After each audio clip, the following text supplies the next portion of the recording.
night. Pretty competitive game. Felt like the Rams had the better hand of it, but Kyler Murray tried to make a push there at the very end, 30-23.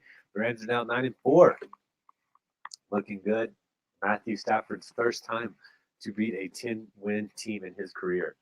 Matthew Stafford's been in the league almost as long as Aaron Rodgers, if not longer. Um, and it was a signature win from from the guy right there about it all. It's crazy to think that he's never beat a 10-win team, but it's hard. It's hard to do that. It's hard to be in a losing team all these years. But Cooper Cup takes first over in the league. Let's take a look. Matthew Stafford's numbers: 23 for 32, 87, 3 touchdowns. Hey, what's there to not like about that one? Uh, Leading rusher, Sony Michel, 20 for 79. Hey, he got a 4 yard average. You can't ask for much more than that. Cooper Cup, 13 for 123, 9.5, 1 touchdown. Odell Beckham, 6 for 77, 1 touchdown. Van Jefferson, 2 for 58, 1 touchdown. Um, Blanton had 2 for 29 as well. On the defensive side of the ball for the Rams, leading tackler Leonard Floyd, 5 tackles, 3 assists, 1 interception. Ernest Jones, 5 tackles, 2 assists, 1 interception. Not bad. Aaron Donald had 3 sacks. My God, really trying to get his name back out there for Defensive Player of the Year. It doesn't end. It doesn't end with him. Greg Gaines also got one as well. Switching it over to the Arizona side, Kyler Murray went 32 for 49, 383, and 2 interceptions, no touchdowns. How about that, huh? That's something. Kyler Murray, 7 for 61 on the ground, the leading rusher, but James Conner had 13 for 31 and 2 touchdowns. Felt like Conner had way more yards than that, but he got the 2 touchdowns, and that's what he does. He's a touchdown machine. Rondell Moore, 2 for 11, nothing impressive there. AJ Green, the leading receiver, 7 catches, 102 yards. Not too bad, right? When he joined the 10,000 yard club, him and DeAndre Hopkins have over 10,000 yards, and they're each, and they're on the same team. James Conner caught the ball 9 times for 94 yards. That's where he did his damage. They really missed Chase Edmonds this game. I think he's going to come back. Christian Kirk, 3 catches for 86 yards. DeAndre Hopkins, 5 for 54. Zach Ertz, 5 for 42. Rondell Moore, 3 for 5. Leading tackler Jordan Hicks. He did not get the tackle prop though. It was at 8.5. He got 6 and 1. Jalen Thompson though, 5 tackles, 4 assists. He did the damn deal. He's the real guy on this defense. I'm telling you, both those guys are the guys I told you before the game. Simmons has 4 tackles. Murphy 3. Buda Baker 5. Jordan Phillips 5. That's pretty much it, right? Matt Prater had a hell of a day if you needed him. He almost helped me come back and win in my league of record, but it just didn't happen, man. It just didn't happen. That's the way it is. Um, all right, man. So let's get through. After we've gone through that, we are officially uh, through. We're through the week 14, man. We're into week 15. I got to go back and change that right now. But here are my power rankings for week 15. Hey, dude. Yeah, I had to give you some kind of music there. You know what I'm saying? But number one, no doubt about it, it's the Green Bay Packers. They haven't wavered. They're pretty much there. I like them there. Number two, a little bit of a surprise for a lot of people, the Kansas City Chiefs. That defense is playing so well. I've been saying it now for 4 weeks. They've been playing so freaking well. They're going to be hard to beat. I don't even think the Chargers are going to be able to come in and beat Kansas City. I don't even think it's going to be a close game, to be honest with you. No. Number three, Tampa Bay Buccaneers. They just beat you. They have this guy named Tom Brady. He refuses to lose sometimes. When he does that, they're very difficult to beat. Their defense is still giving up points, but nobody can seem to stop that offense. Who are you going to stop? Godwin? Evans? Gronk? Lenny? Oh, he'll just throw it off to this guy that hasn't made a catch all game and let him win the touchdown. That's Tom Brady, man. Number three, Tampa Bay Buccaneers. Arizona Cardinals fall from 2-4. Not that big of a job, but they didn't look too good against the Rams. They looked beatable against the Rams. As much as they could come in and win a nasty game, they couldn't come in and win this game. LA fought good. Let's give credit to LA. They deserve to win that game. The number four, Arizona Cardinals, moving down a couple slots. And then a big surprise, a big surprise. I don't have New England anymore. All New England did is have a bye week. They're not even in my top five anymore because I think the Indianapolis Colts are going to beat the New England Patriots this week. They both have had a bye week. I think the Colts' skill set and their defense matches up really well against the New England Patriots. I think the Colts are going to win this week, and I think that makes the Colts the top five. And my power rankings, once again, Green Bay Packers, Kansas City Chiefs, Tampa Bay Buccaneers, Arizona Cardinals. Indianapolis Colts, really not my top 5. Hey, it's my top 5. You don't have to like it. It's mine. So if you don't like it, that's cool. Go kick rocks or something because we got a lot to look forward to. It's the playoffs, man. It's week 15. It's the playoffs. I know some of you already had the playoffs. I heard somebody lost because of Aaron Donald sacks. That sucks. That's how you play IDP leagues, man. You have an IDP going in to Monday night. Oh, guess what? His name's Aaron Donald. Oh, guess what? He has a 3-sack game. Oh, guess what? Your opponent thought that you were done. You were finished. Not the case, my friends. Not the case. Not when you have a good IDP.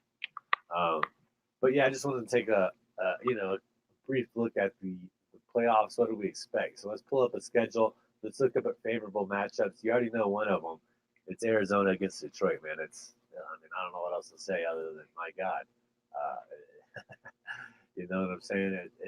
It's going to be a bloodbath. I built a lot of my best ball teams around this strategy. So you got Arizona at Detroit, Baltimore, and hosting Green Bay. That could turn out a little more interesting than people think. Denver, we got Cincinnati at Denver. Will Cincinnati be able to go into Denver and keep that high flying attack against a good secondary? I do not know. Man. It's very, we'll have to see how it breaks down. Then we got Indianapolis hosting New England. Oh my God, how about that game? People are like, well, that could be a defensive game. Nobody's going to get anything done offensively.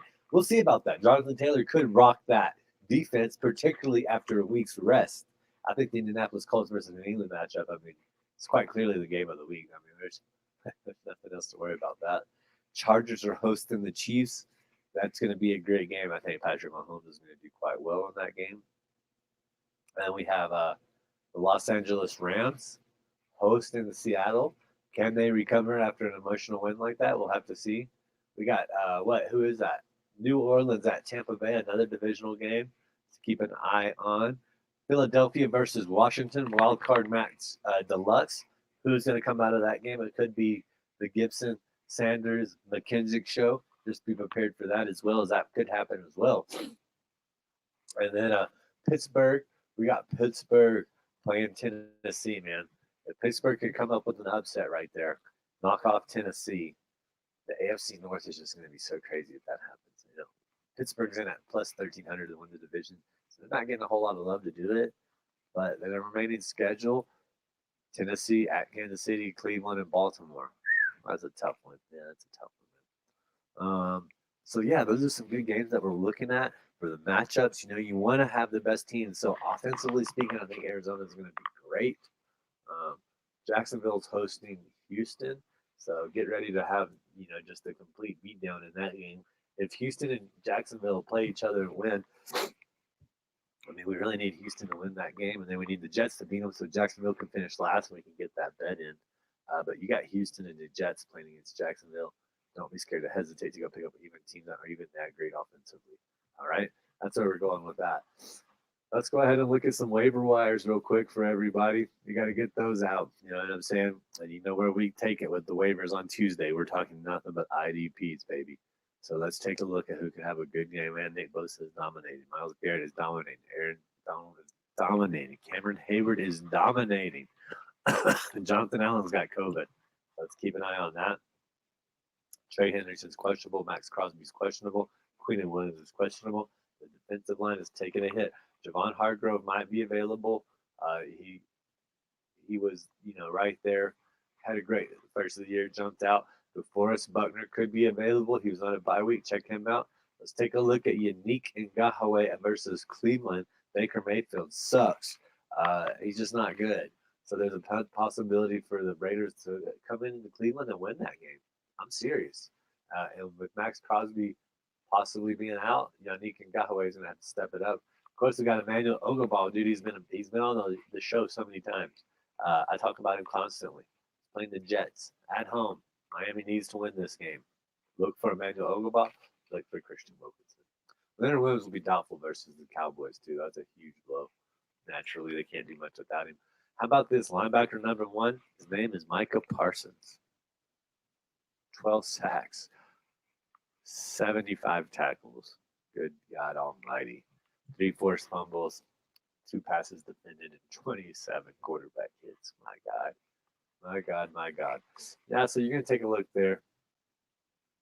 Evan White, Devondre Campbell, if he's available versus Baltimore, don't be scared to take a look at that there. Camus Kruger Hill, bro, got the Rona and he's out. That's a huge blow for the Houston Texans. They need them to come on and win. We got Matt Junon. If he's off the bye week, maybe he's available.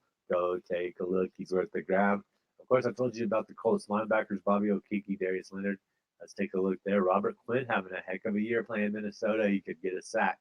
Let's take a look at that as well. Let's take one more deeper look right here. Kyle Van Noy's playing pretty good. Anthony Walker on COVID. Let's keep an eye on that. Nick Bolton, questionable. Let's keep an eye on that. Fred Warner, questionable. Let's keep an eye on that. Shaq Thompson's a stud. You need somebody to come in and plug and play. I like Shaq Thompson. Alex Singleton coming off a bye could be available. I like him as well. Let's not get that too twisted. And then Juwan Bentley, dude. He's been quietly moving up the board. New England Patriot linebacker. Let's take a look there as well. All right, Derwin James, questionable, man. Kevin Bird coming back. Still number 2, man. Kenny Moore the second, if he was on bye. Don't be scared to take a look there. Let's see here. Darius Slay, he's still up there. He's still available. He's playing against Washington. He has, an opportunity for a pick. Philadelphia can get in the playoff spot. Right now, Washington controls their own fate, but Philadelphia playing Washington. If they beat Washington, they probably hop them right into the playoff spot. Very important game. Tyrone Matthews has been playing lights out. I told you guys about Jalen Thompson. I just told you he had 9 tackles. If you need a good DB, look at Arizona. Jalen Thompson as well. Logan Ryan, kind of a quiet game. J.C. Jackson coming off the bye could be available.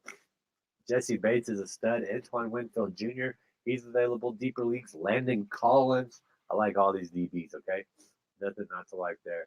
Let's take a look at a few defensive categories, all right? Sack leader, 16, T.J. Watt, didn't even play last week. Myles Garrett, 15. Robert Quinn, 14. Nick Bosa, 14. Matt Judon, 12.5. Trey Hendrickson, 12.5. Micah Parsons, 12. Harold Landry, 11. Hassan Reddick, 10.5. And then Aaron Donald, 10. Marcus Golden, 10. That's your 10. That's your 10 or above in the sack category. Very interesting year. They're all chasing Michael Strahan. I just don't know if they're going to be able to do it. I don't know if they're going to be able to get it. That's just the way it is. Leading tackler, not assist tackler, just solo tackler. Denzel Perriman, Bobby Wagner, Andre Campbell, all right there. Assisted tackles. Let's see who's got the most. Bobby Wagner just destroying it, 69. Puyo Alucon, 69. Jordan Brooks, 58. Aaron Kendricks, 52. Roquan Smith, 52. Not bad. Jonathan Abram actually has 49. Denzel Perriman, 48. Tate Crowder, 47. Just taking a look at some of those. Who has the most picks through the year? Last year, remember, we had 11. Trevon Diggs has 9. J.C. Jackson, 7. Again, what a guy. Kevin Bird, 5. Mr. All-Pro himself. 4 fumbles. Who's leading the way? Ooh, Josh Norman with 6. Man, way to go, Josh Norman. Joey Bosa with 5.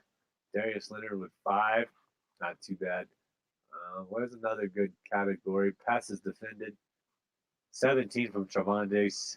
17 from J.C. Jackson, 16 from Marshawn Lattimore. And then getting the quarterback the most. Nick Bosa, 28 hits to the quarterback. Good Lord. That's fun, man. I love my defensive stats. You know guys how I am. All right, that's going to kind of close out the show today. I hope y'all have a wonderful day. And I really appreciate you joining. Remember, the power rankings, baby, that's what it's all about. It's a lot of fun. I love doing that. And, we're going to have the bets going for you guys. We're going to have more fantasy.